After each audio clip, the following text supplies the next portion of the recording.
Profiles in Cinemania, Stewart Raffill. You awaken on a dark, stormy noon in Hollywood, south of Canada. You always wanted to get into the moving picture business, but the ground keeps shifting, the scripts keep warping, the producers keep on whining, and the job offers are getting stranger and stranger.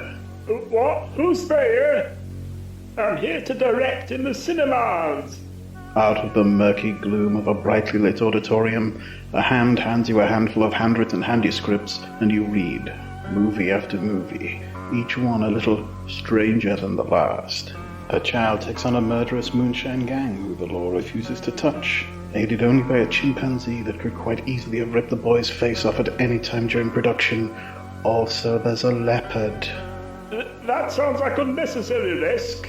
A man flees from a murder charge into the Siberian wilderness and makes a new home among the tigers, any one of whom could have torn the film crew limb from limb because tigers are all bastards. Health and safety nightmare. Child star Jodie Foster in a movie with a lion.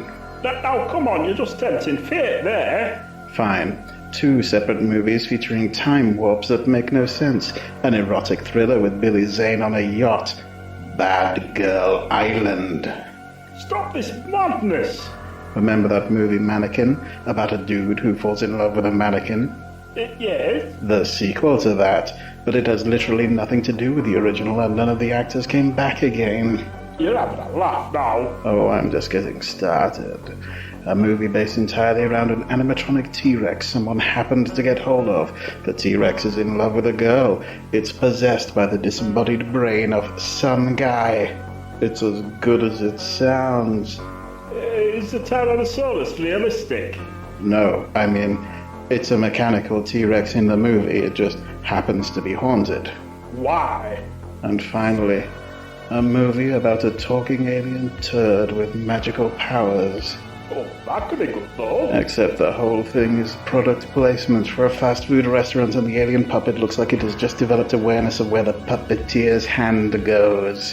What is wrong with you people? If you happen to be Stewart Raffill, nothing is wrong, and all of these sound like great ideas. And to be fair, on paper they always sound like they ought to work. In fact, some of his scripts over the years were subject to bidding wars. Think on that.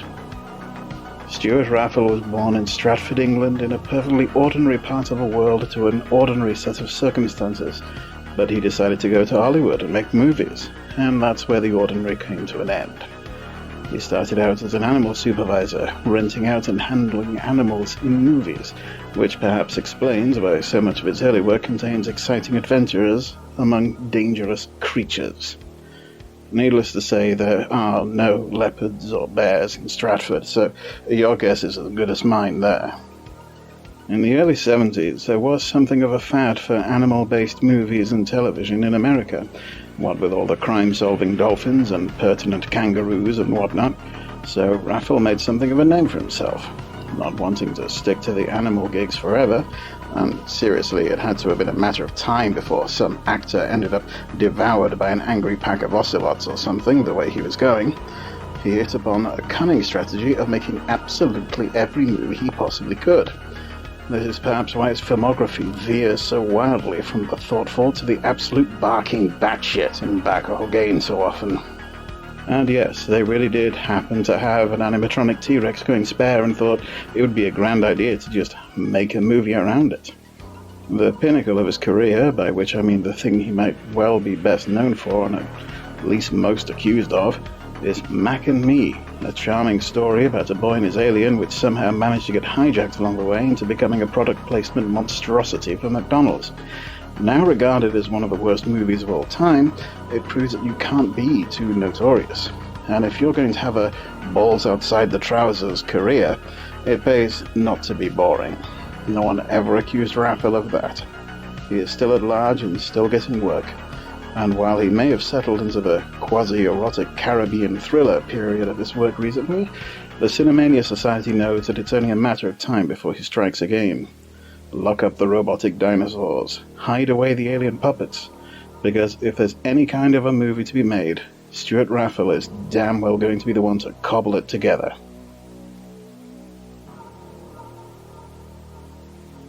Profiles in Cinemania is a production of the Cinemania Society, LLC. This episode was written and narrated by Andy Slack. Music by Karl Casey at White Bat Audio.